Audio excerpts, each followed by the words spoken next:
ಬಿಜೆಪಿಯಿಂದ ಧಾರ್ಮಿಕ ಚಿಹ್ನೆಗಳ ಬಳಕೆ ಚುನಾವಣಾ ಆಯೋಗ ಭೇಟಿಗೆ ಮುಂದಾದ ಇಂಡಿಯಾ ಬ್ಲಾಕ್ ನಾಯಕರು. ಮತದಾನ ಪ್ರಮಾಣ ಘೋಷಣೆ ಮತ್ತು ಲೋಕಸಭೆ ಚುನಾವಣೆಯಲ್ಲಿ ಇತರ ಸಮಸ್ಯೆಗಳ ಕುರಿತು ಚರ್ಚಿಸಲು ಚುನಾವಣಾ ಆಯೋಗವನ್ನು ಭೇಟಿ ಮಾಡಲು ಇಂಡಿಯಾ ಬ್ಲಾಕ್ ನಾಯಕರು ನಿರ್ಧರಿಸಿದ್ದಾರೆ ಎನ್ನಲಾಗಿದೆ.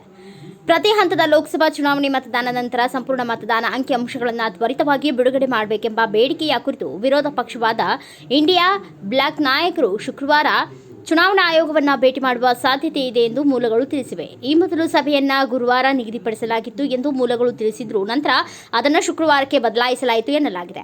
ಬಿಜೆಪಿ ತನ್ನ ಪ್ರಚಾರದಲ್ಲಿ ಧಾರ್ಮಿಕ ಚಿಹ್ನೆಗಳ ಬಳಕೆ ಆರೋಪದ ಬಗ್ಗೆ ವಿರೋಧ ಪಕ್ಷದ ನಾಯಕರು ಪ್ರಸ್ತಾವಿಸಲಿದ್ದಾರೆ ಎಂದು ಮೂಲಗಳು ತಿಳಿಸಿವೆ.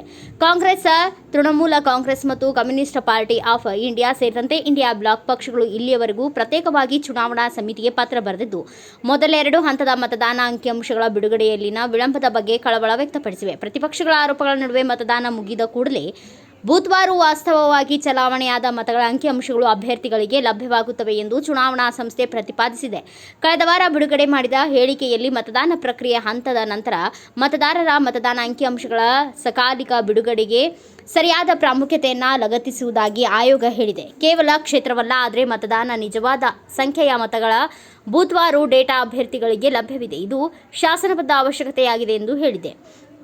ಮಂಗಳವಾರ ಕಾಂಗ್ರೆಸ್ ಪಕ್ಷದ ಅಧ್ಯಕ್ಷ ಮಲ್ಲಿಕಾರ್ಜುನ್ ಖರ್ಗೆ ಅವರು ಚುನಾವಣಾ ಆಯೋಗ ಬಿಡುಗಡೆ ಮಾಡಿದ ಮತದಾನದ ಅಂಕಿಅಂಶಗಳಲ್ಲಿ ಭಿನ್ನಾಭಿಪ್ರಾಯಗಳ ಕುರಿತು ವಿವಿಧ ವಿರೋಧ ಪಕ್ಷಗಳ ನಾಯಕರಿಗೆ ಪತ್ರ ಬರೆದಿದ್ದರು. ನಮ್ಮ ಪತ್ರದಲ್ಲಿ ಖರ್ಗೆ ಅವರು ಇಂಡಿಯಾ ಬ್ಲಾಕ್ ನಾಯಕರನ್ನ ಸಾಮೂಹಿಕವಾಗಿ ಒಗ್ಗಟ್ಟಿನಿಂದ ಮತ್ತು ನಿಸ್ಸಂದಿಗ್ಧವಾಗಿ ಈ ವಿಷಯದ ಬಗ್ಗೆ ತಮ್ಮ ಧ್ವನಿಯನ್ನ ಎತ್ತುವಂತೆ ಒತ್ತಾಯಿಸಿದ್ದಾರೆ.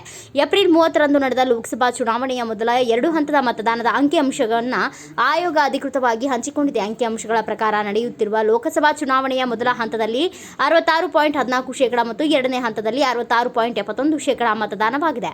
ಮಂಗಳವಾರ ನಡೆದ ಮೂರನೇ ಹಂತದ ಮತದಾನಕ್ಕೆ ಬುಧವಾರ ಚುನಾವಣಾ ಆಯೋಗದ ಮತದಾರರ ಆ್ಯಪ್ನಲ್ಲಿ 65.55% ಮತದಾನವಾಗಿದೆ ಎಂದು ತೋರಿಸಿದೆ. ಆಯೋಗ ಸೋಮವಾರ ಪತ್ರಿಕಾ ಪ್ರಕಟಣೆಯಲ್ಲಿ ಪ್ರತಿ ಸ್ಥಾನದಲ್ಲಿರುವ ಒಟ್ಟು ಮತದಾರರ ಸಂಖ್ಯೆ, ಮತದಾನದ ಶೇಕಡಾವಾರು ಅಂಕಿಅಂಶಗಳನ್ನು ಒಳಗೊಂಡಿದೆ. ಆದಾಗ್ಯೂ ವಿರೋಧ ಪಕ್ಷಗಳು ತಮ್ಮ ಹಕ್ಕು ಚಲಾಯಿಸಿದ ಮತದಾರರ ಸಂಖ್ಯೆ ವಿವರಗಳು ಕೇಳಿವೆ.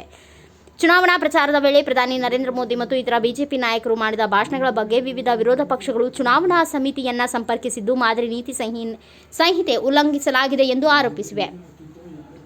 ವಿರೋಧ ಪಕ್ಷಗಳು ಹಾಗೂ ಬಿಜೆಪಿ ನೀಡಿದ ದೂರಿನ ಆಧಾರದ ಮೇಲೆ ಚುನಾವಣಾ ಸಮಿತಿಯ ಬಿಜೆಪಿ ಅಧ್ಯಕ್ಷ ಜೆಪಿ ನಡ್ಡಾ ಮತ್ತು ಕಾಂಗ್ರೆಸ್ ಅಧ್ಯಕ್ಷ ಖರ್ಗೆ ಅವರ ಪಕ್ಷಗಳ ನಾಯಕರು ಮಾದರಿ ನೀತಿ ಸಂಹಿತೆ ಉಲ್ಲಂಘನೆ ಆರೋಪದ ಮೇಲೆ ನೋಟಿಸ್ ಜಾರಿ ಮಾಡಿತ್ತು.